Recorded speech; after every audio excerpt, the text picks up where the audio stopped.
Alhamdulillah nahmaduhu wa nasta'inuhu wa nastaghfiruh wa na'udzu billahi min shururi anfusina wa min sayyiati a'malina. May yahdihillahu fala mudilla lahu wa may yudlil fala hadiya lahu. Asyhadu an la ilaha illallah wahdahu la syarika lahu wa asyhadu anna Muhammadan abduhu wa rasuluh sallallahu alaihi wa ala alihi wa sahbihi wa man tabi'ahum bi ihsan ila yaumiddin. Amma ba'd. Al-akhwat wal ummahat rahimani rahimakumullah. Alhamdulillah, kembali di siang hari ini melanjutkan kajian kitab Min Aqta'i Azwaj, termasuk dari kesalahan suami. Kita di pertemuan terakhir alhamdulillah kita sudah mengambil kesalahan 23. Di hari ini kita akan membaca kesalahan 24 yang beliau sebutkan. Kesalahan 24 ini ya enggak semuanya seperti kesalahan-kesalahan biasa sebelumnya, enggak semuanya tentunya suami jatuh di situ. Tapi ini adalah kesalahan jika ada suami yang terjatuh di dalamnya, maka itu terhitung sebagai kesalahan. Itu kata beliau rahimahullah, termasuk dari kesalahan yang ke-24 adalah darbuz zaujah bila musawwid. Memukul istri tanpa ada alasan yang membolehkannya, tanpa ada alasan yang kuat. Ini tentunya kesalahan yang tidak bisa dianggap kecil, karena ya tujuan daripada pernikahan adalah supaya adanya cinta, kasih sayang, saling menjaga dan melindungi antara suami dan istri. Maka memukul itu akan membuat hal tersebut hilang, atau bahkan kalau tidak hilang dia akan berkurang. Dia akan berkurang. Iya. Adanya pukulan menafikan rasa cinta, rasa sayang, ya, menafikan adanya perlindungan terhadap istrinya. Makanya ini dimasukkan dalam kesalahan. Kata beliau rahimahullah, faminal azwaj man qasa qalbuh. Di antara suami ada yang memiliki hati yang kosa, hati yang keras. Di antara suami seperti itu. Dia punya hati yang keras. Wa ghaladha tab'uh. Kasar tabiatnya, perilakunya. Wa ta'adda turuh. Melampaui batas. Ya, wasa'aliddin fahmuhu. Jelek pemahamannya terhadap agama. Ini mengisyaratkan bahwa pukulan itu tadi terjadi, itu buah dari ketidakpahamnya dia dalam agama. Buah dari tidak pahamnya dia terhadap agama. Ya, karena jika seorang paham agama, pasti semarah apapun dia tidak akan pukul istrinya. Ya, dia tidak akan pukul istrinya. Dan maka ini menunjukkan jeleknya pemahamannya terhadap agama. Haitsu yadribu zaujatahu darba ghara'ibil ibil. Ketika dia dengan mudah memukul istrinya, layaknya memukul gharaib al-ibil, memukul unta liar yang dia tidak kenal. Binatang saja, hewan saja yang kita pelihara, itu kita tidak pukul, ya kan? Apalagi istri manusia yang dimuliakan,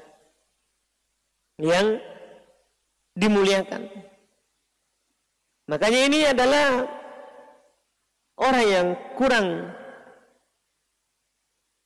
pemahamannya terhadap agama. Iya.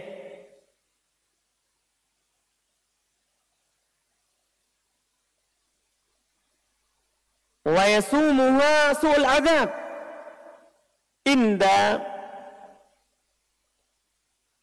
atfahi al-asbab.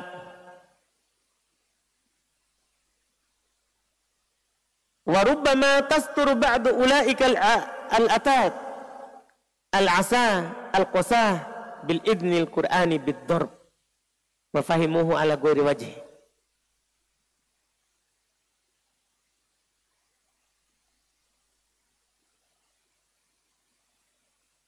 Kata beliau, terkadang ya mereka menimpakan kepada istrinya su'ul adab, ya, siksaan yang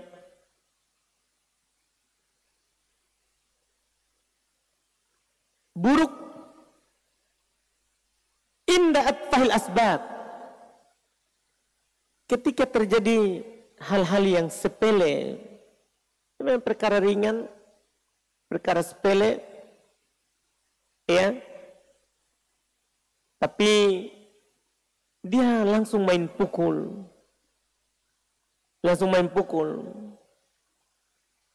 dan terkadang kata beliau, mereka berlindung di balik dengan alasan bahwa Al-Quran juga kan membolehkan memukul istri, tapi di atas pemahaman yang tidak benar karena dia orang yang kurang agama. Iya. Bahkan lebih aneh lagi kata beliau, wa ba'duhum yara anna dzalika minar rujulah. Sebagian mereka menganggap bahwa tindakan semacam itu adalah simbol kelaki-lakian misalnya. Itu orang jantan itu berani pukul istri. Ini na'udzubillah. Sebagian mereka. Farrujula fi nadhrihim ta'ni dhulm wal qahr wa tasallut wal isti'la wal istibdad. Berarti menurut mereka laki-laki itu adalah yang berbuat zalim, memaksa, tidak mau mengalah, merasa tinggi, sewenang-wenang. Iya. Wal qiwamah indahum tukun fi unuqil mar'ah li idlaliha wa taskhiriha. Kepemimpinan menurut versi mereka adalah mengalungkan tali di leher seorang istri untuk menghinakan dan memaksanya. Itu menurut mereka. Kalau kamu mau dipimpin oleh saya, kamu ya seperti hewan yang diikat. Kamu harus kemana yang saya suruh. Itu menurut mereka. Tentunya ini adalah kesalahan. Makanya beliau sebutkan setelahnya, innal mar'ah laysat hamlan mudha'an. Sesungguhnya seorang perempuan itu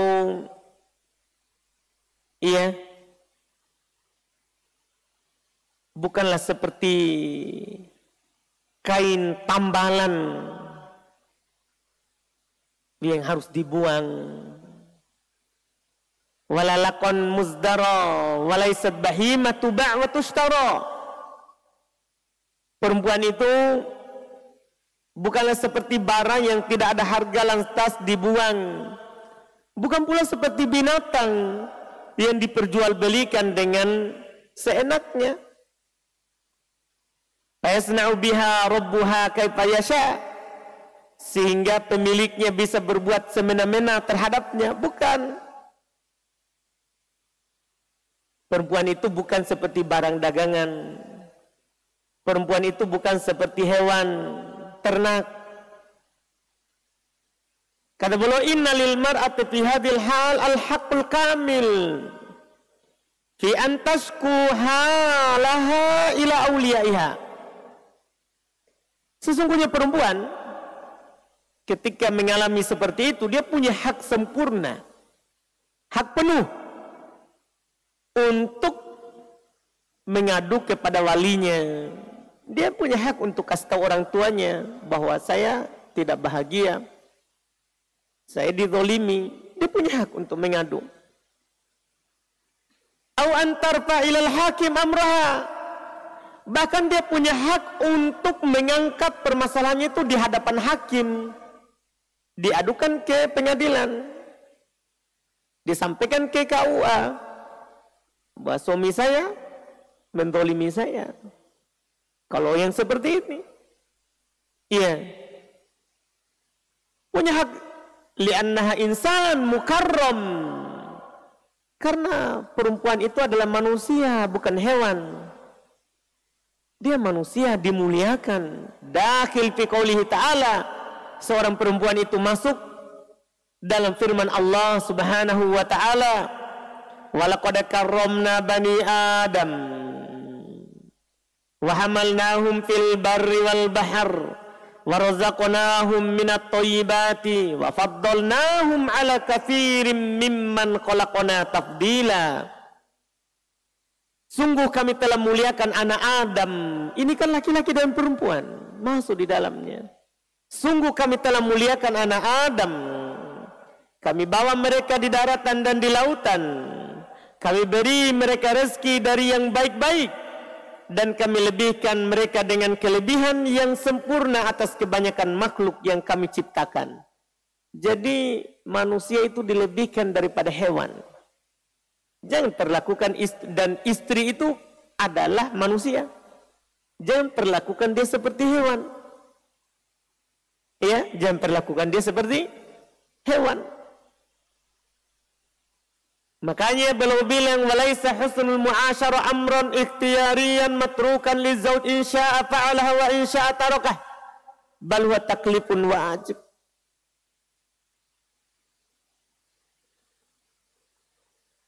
Iya, pergaulan al-mu'asyarah, pergaulan yang baik dengan istri bukan suatu perkara yang bisa dipilih. Dia lakukan kapan dia mau dan dia tinggalkan kapan dia mau. Bukan. Ini bukan sesuatu yang kamu mau berbuat baik pada istrimu, boleh. Kalau kamu juga tidak mau, boleh. Nah, ini bukan pilihan. Berbuat baik pada istri itu, bergaul dengannya dengan pergaulan yang baik, itu bukan pilihan. Bal huwa taklifun wajib. Bahkan itu adalah sesuatu yang wajib untuk ditunaikan. Wajib kita. Dan sudah berlewat ya bersama kita ayat firman Allah, walahunna, bagi perempuan itu mitlul ladzi, seperti yang mereka wajib lakukan. Mitlul ladzi alaihin, mereka wajib melayani suami, maka dia punya hak juga untuk dilayani, untuk dilayani, diperbaiki pergaulan bersamanya. Dan itu kewajiban, bukan hal yang sunnah. Bukan hal yang sunnah suami itu mempergauli istrinya dengan baik. Bukan, itu hal yang wajib. Itu adalah hal yang wajib. Iya. Dan beliau tegaskan, walaisa rifqu bil mar'ah min babir rifq bil hayawan al-ajam. Bukanlah bergaul dengan istri itu dengan cara yang baik, berlemah lembut dengannya seperti berlemah lembut kepada hewan yang tidak berakal. Nah, hewan saja kita berlemah lembut padanya, hewan peliharaan kita yang tidak berakal. Ya, istri tidak seperti itu, lebih dari itu. Lebih dari itu. Makanya beliau katakan walakinnahu haqqun laha wa wajibun ala zawjiha. Akan tetapi dia punya hak terhadap itu, wajib bagi suaminya untuk menunaikan hak istrinya itu. Iya, untuk menunaikan hak istrinya itu. Ingat, Allah selalu mengawasi, selalu memperhatikan kita sebagai suami. Makanya beliau sebutkan ayat fa aina ulaikal qusah al-usa min qoulihi ta'ala. Di manakah posisi mereka itu dari firman Allah Subhanahu wa taala, inna rabbaka labil mirsad. Sungguh Rabbmu selalu mengawasi.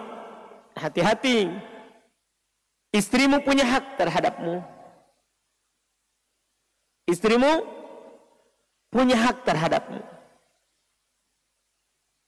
Iya.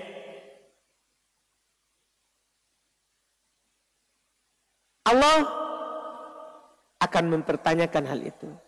Allah selalu mengawasi. Allah selalu melihat. Lihat sabda Nabi sallallahu alaihi wasallam ya. Kullukum ra'in wa kullukum mas'ulun an ra'iyati. Setiap dari kalian adalah pemimpin. Dan setiap dari kalian akan ditanyakan tentang kepemimpinannya. Allah melihat, Allah mengawasi. Iya. Dan bahkan Nabi SAW katakan, beliau katakan wa ainahum min qaulin Nabi SAW. Di mana pula mereka posisinya dari sabda Nabi sallallahu alaihi wasallam, inni uharriju alaikum haqqad dha'ifain al-yatim wal mar'ah.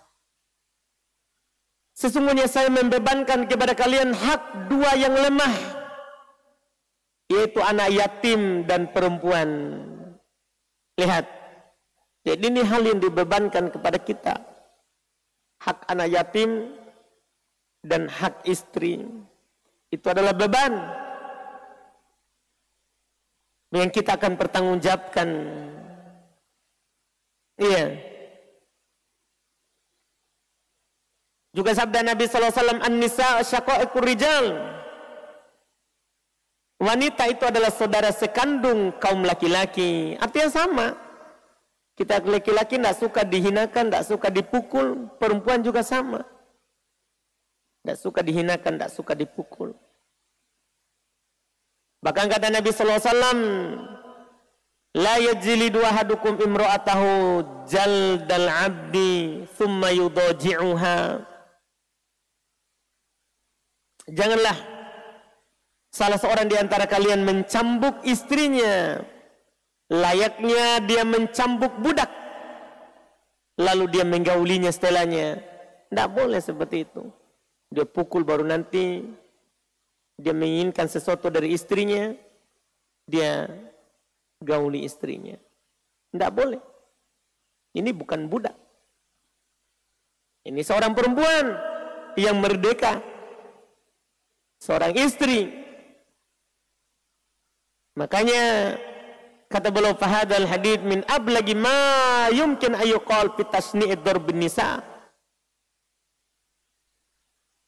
Hadits ini merupakan hadits yang paling tegas dalam mencela tindakan memukul seorang perempuan. Iya. Makanya kaifa yaliku bil insan ayaj'ala imra'atahu wa hiya ka nafsihi muhinah ka muhanati 'abidih. Karena bagaimana mungkin seorang suami menjadikan istrinya itu ya layak seorang budak yang dihinakan. Padahal wahya ka nafsi, padahal istrinya itu kan seperti dirinya, kedudukannya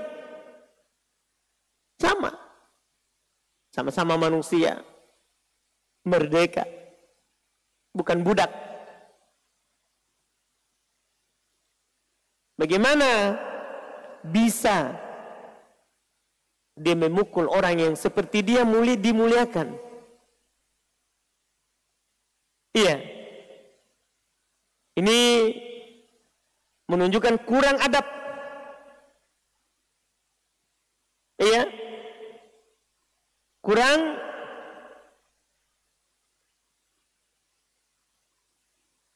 pemahamannya terhadap agama. Memang belum sampaikan laqad adina al-Islam bidarbi zaujah.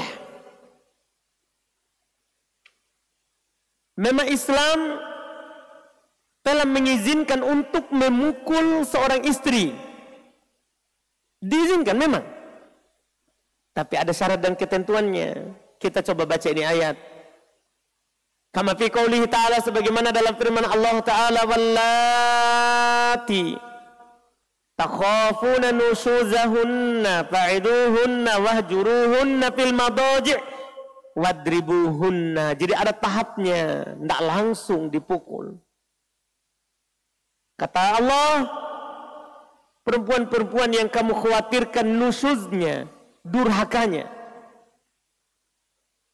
istri yang kamu khawatirkan dia akan durhaka, akan jauh, maka tahap pertama fa'iduhun.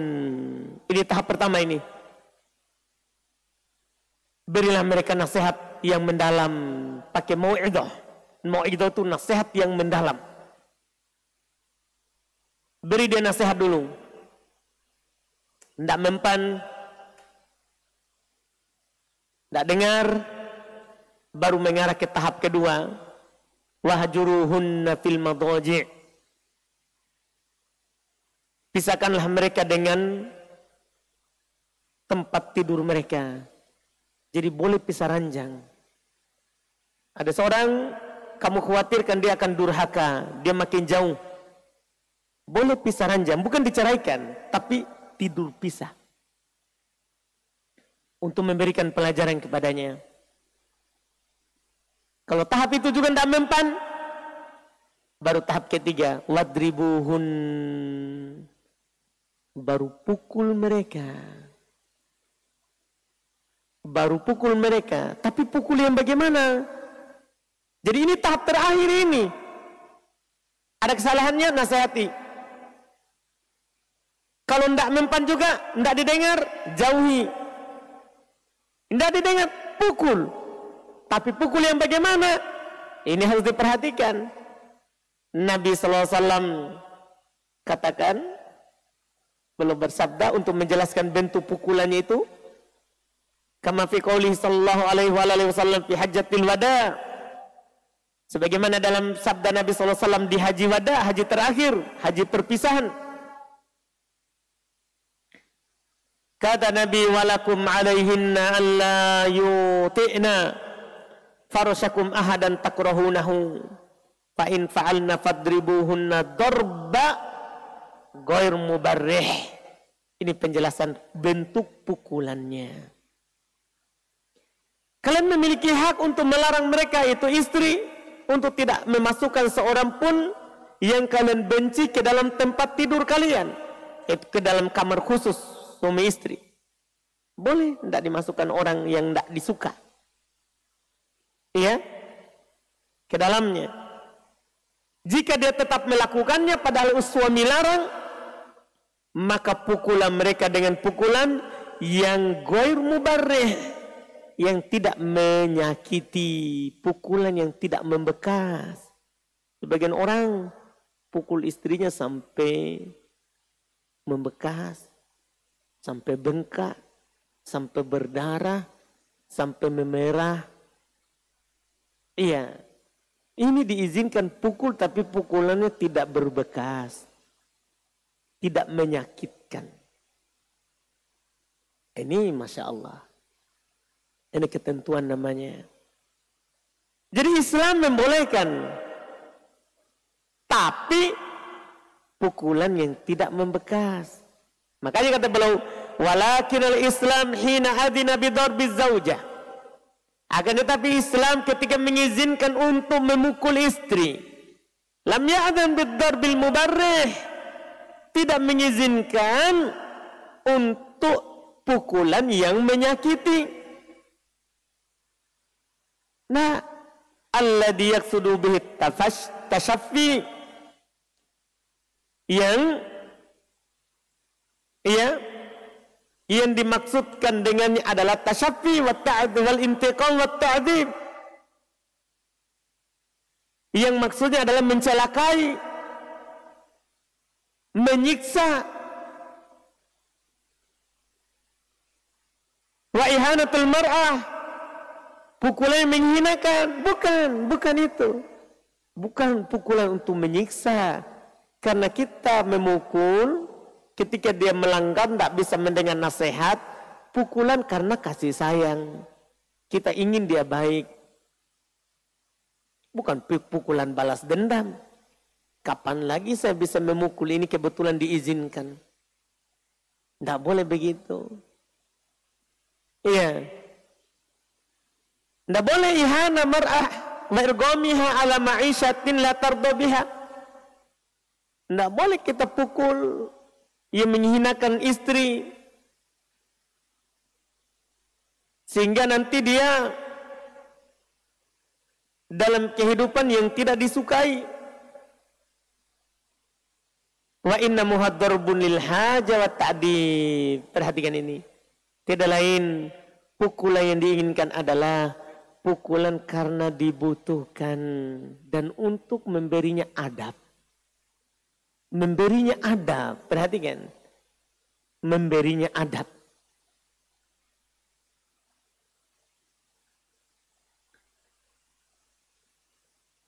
Wa tashabuhul atifatul murabbi wal muaddib.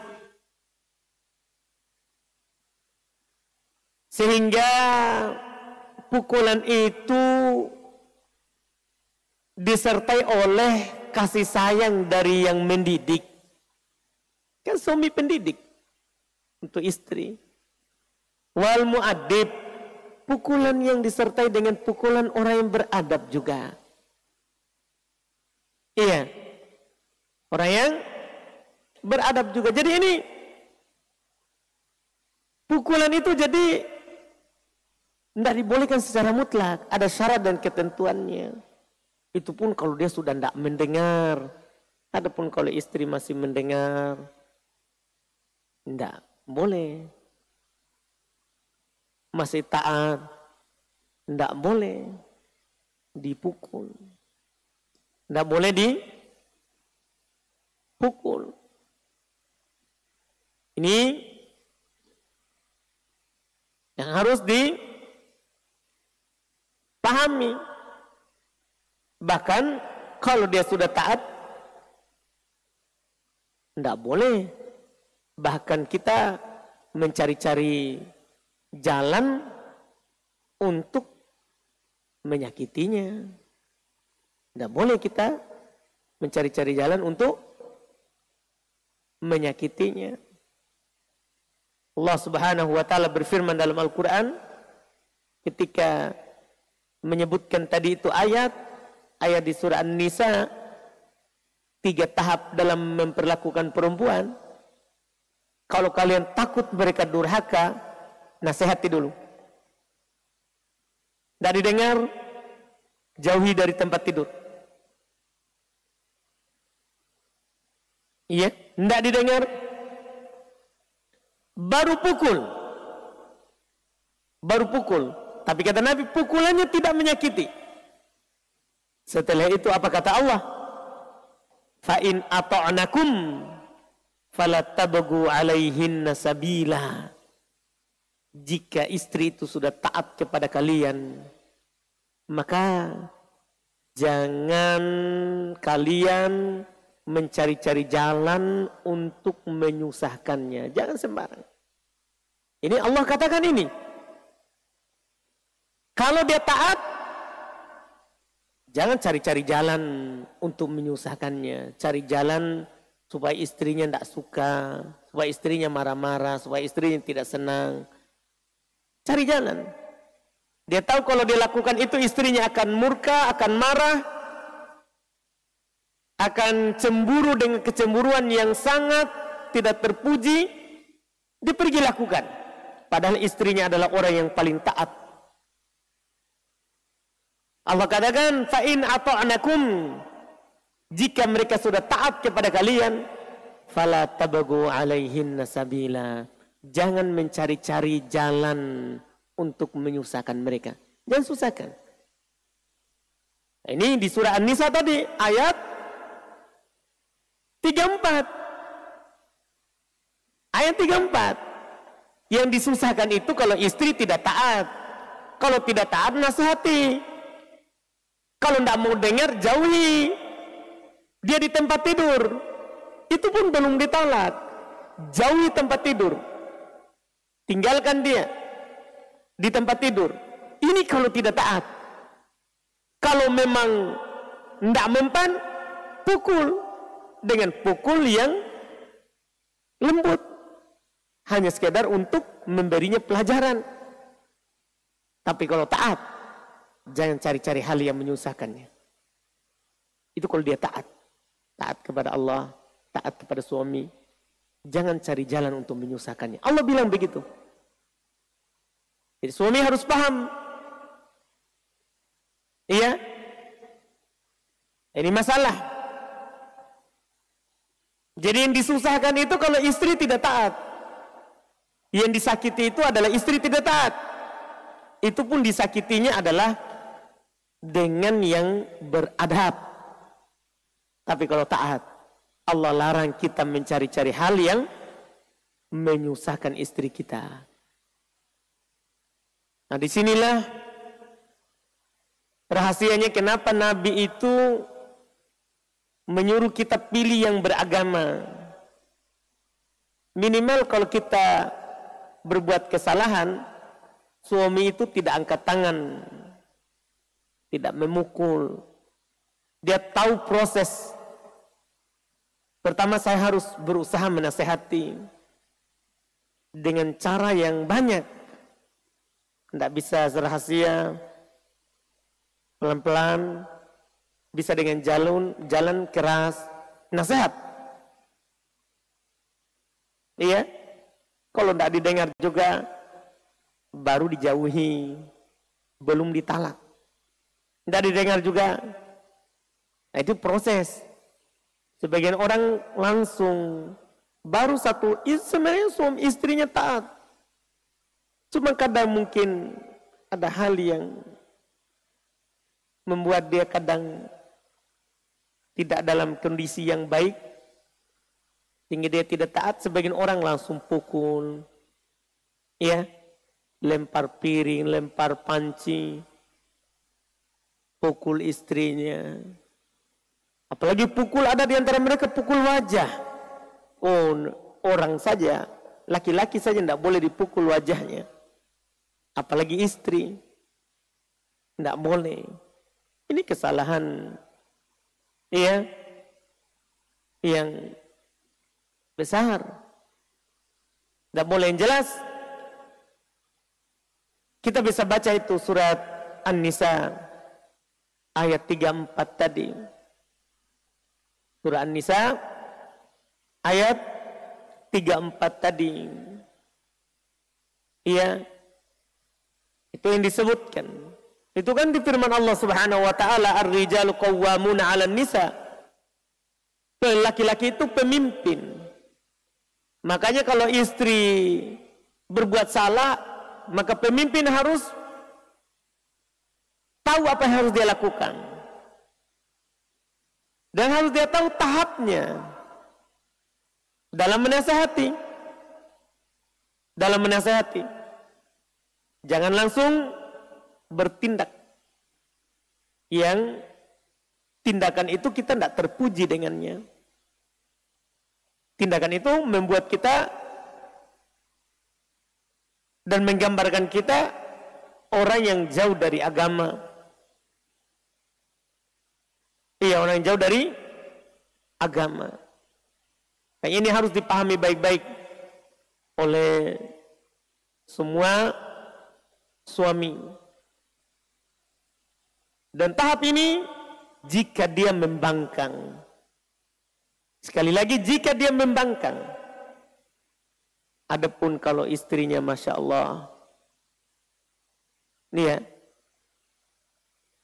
dia sholat 5 waktu, puasa pada bulannya, taat kepada suami, menjaga rahasia suami, menjaga harta dan anak suami. Kalau yang seperti ini tidak boleh kita mencari-cari hal yang membuatnya tersakiti.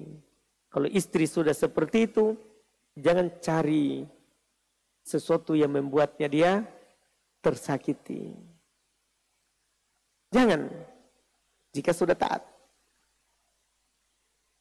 Jika istrinya sudah taat, jangan mencari-cari jalan, kata Allah, yang menyusahkan istrinya. Jangan cari-cari jalan yang akan menyusahkan istrinya. Baca baik-baik itu ayat. An-Nisa 34. Kadang suami hanya fokus membaca ayat An-Nisa sebelumnya. Ia mendukungnya saja. Tankihu ma tobalakum minan nisa matna wa thulatha wa ruba'a. Itu terus yang diulang dibaca. Itu yang dibacakan kepada istrinya. Ini istriku, lihat firman Allah ini. Ya, kamu tidak mau masuk di ayat ini. Iya. Wahai istri, Allah berfirman, katanya nikahilah perempuan itu 2 atau 3 atau 4. Itu terus yang diulang di istrinya. Dia tidak baca itu ayat setelahnya. Kalau dia sudah taat, jangan menyusahkannya. Suami kadang tidak adil. Hanya baca bagaimana itu poligami disyariatkan. Tapi tidak baca ayat setelahnya. Ini masalahnya. Sehingga kadang mereka bertindak, berbuat dengan hal yang tidak terpuji. Dengan hal yang tidak terpuji. Karena kurang pemahaman terhadap agama. Itu intinya. Makanya perlu singgung tadi di awal. Di antara suami ada yang kurang pemahamannya terhadap agama. Kadang dia baca satu ayat, satu hadits. Oh, ada ayat yang menyuruh kita pukul istri. Tapi dia hanya baca saja. Boleh kalian pukul begitu. Sampai tadi di ayat. Fatribu wadribuhun. Kan Allah katakan pukul mereka. Hanya itu saja. Dia tidak lanjut. Fa'in atau anakku. Padahal lanjutannya itu. Itu kan satu ayat. Cuman ayatnya panjang. Ayatnya apa? Panjang. Baca sepotong, pukul mereka. Tinggalkan potongan yang lain. Ternyata yang dipukul itu yang tidak taat. Yang dipukul itu adalah yang tidak taat. Ini Masya Allah.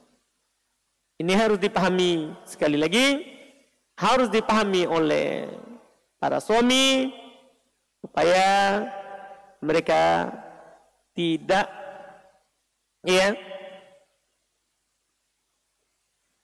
bertindak yang di luar daripada syariat. Ini kesalahan yang ke-24 Insya Allah berikutnya, di pertemuan berikutnya baru kita masuk di kesalahan 25. Di antara kesalahan suami adalah yang kita isyaratkan tadi. Fasadul maksud minat ta'addud. Memiliki maksud yang buruk ketika berpoligami.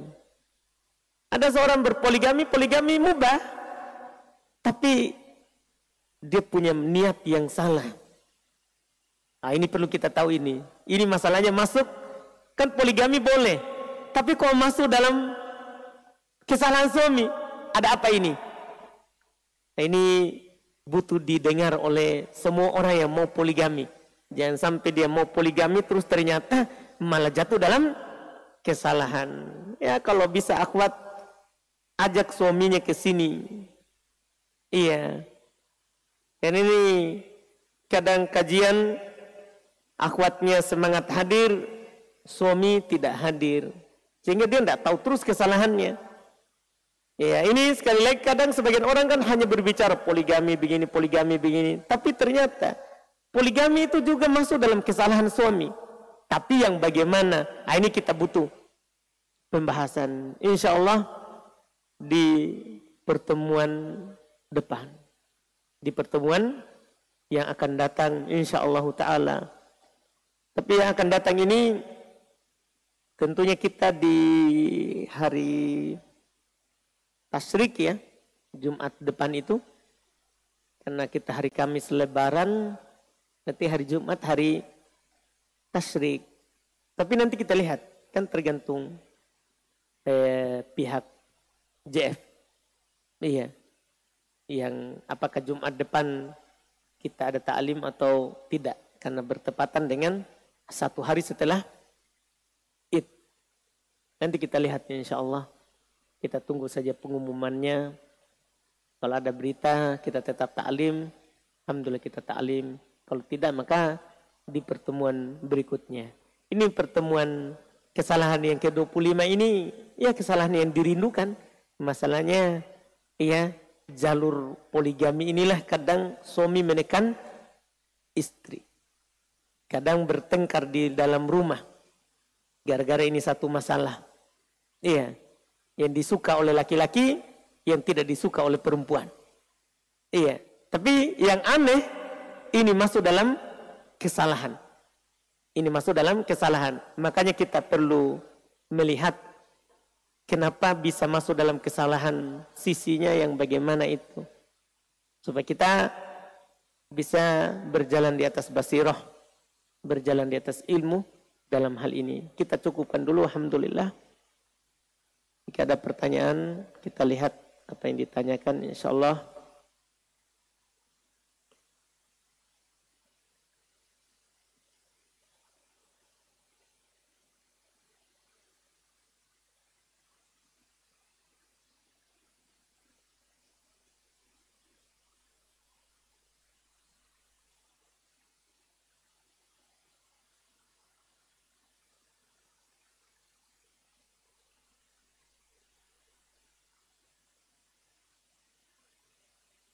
Sini ada pertanyaan.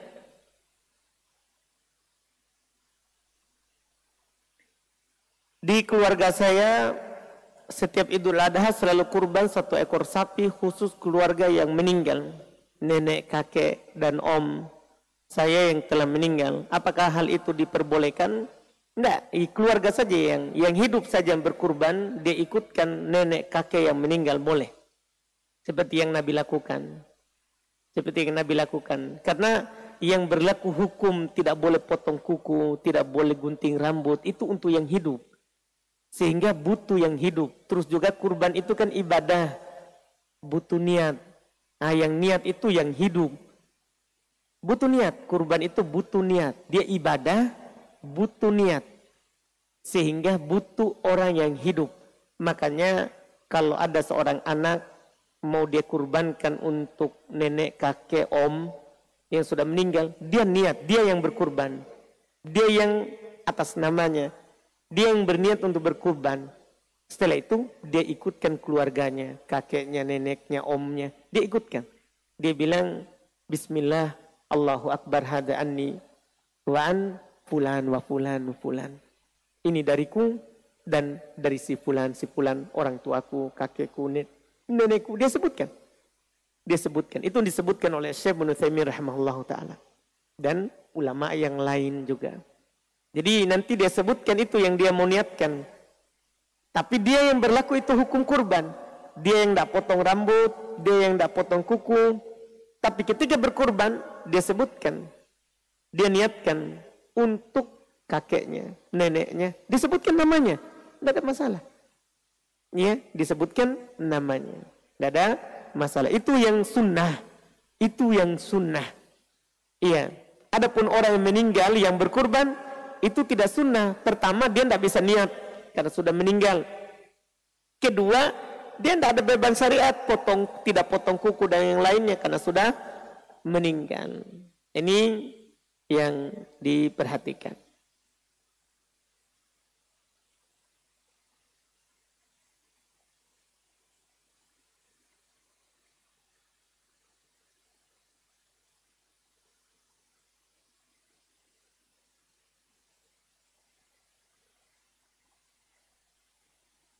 Kemudian pertanyaan berikutnya.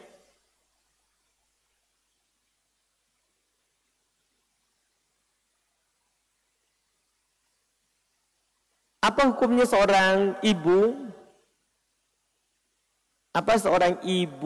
mace berkurban kambing tapi uangnya tidak cukup. Ada anaknya mau membantu mencukupkan pembeli kambingnya.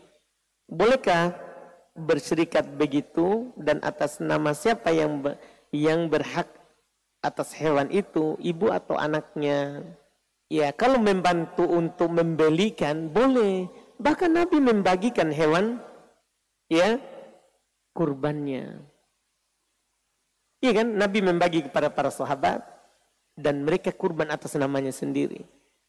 Boleh. Seorang anak di sini ya kita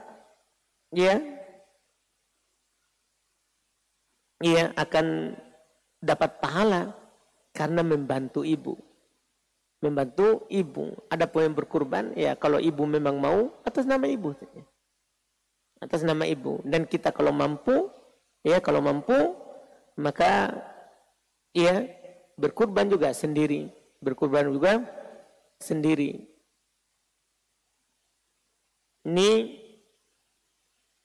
yang dianjurkan dalam hal tersebut. Boleh saling membantu dalam kurban, tapi yang berniat berkurban seorang. Kalau pada hewan yang tidak boleh berserikat, seperti yang disebutkan dalam pertanyaan.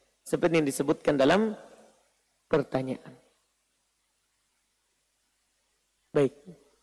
Kalau tidak ada lagi, kita cukupkan. Semoga bermanfaat. Subhanakallahumma hamdik. Asyhadu an la ilaha illa anta astaghfiruka wa atubu ilaik. Assalamualaikum warahmatullahi wabarakatuh.